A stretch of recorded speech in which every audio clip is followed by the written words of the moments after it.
بسم اللہ الرحمن الرحیم۔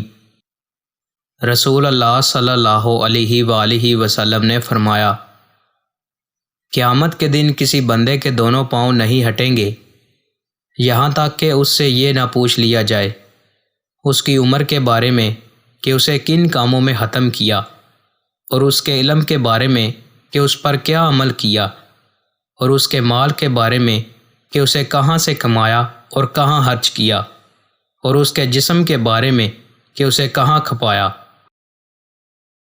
رسول اللہ صلی اللہ علیہ وآلہ وسلم نے فرمایا، تم میں سے کوئی انگارے پر بیٹھ جائے کہ وہ اس کے کپڑوں کو جلا کر اس کی جلد تک پہنچ جائے، اس کے حق میں اس سے بہتر ہے کہ وہ کسی قبر پر بیٹھے۔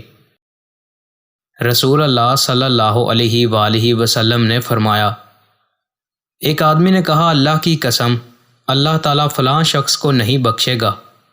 تو اللہ تعالیٰ نے فرمایا، کون ہے جو مجھ پر قسم کھا رہا ہے کہ میں فلاں کو نہیں بخشوں گا؟ میں نے اس فلاں کو تو بخش دیا، اور ایسا کہنے والے تیرے سارے عمل ضائع کر دیے۔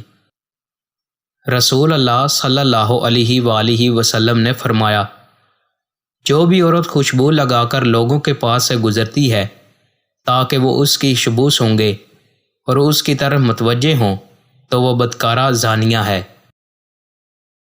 دوستو، مزید اچھی ویڈیوز کے لیے ہمارے چینل کو سبسکرائب لازمی کریں۔ بہت شکریہ۔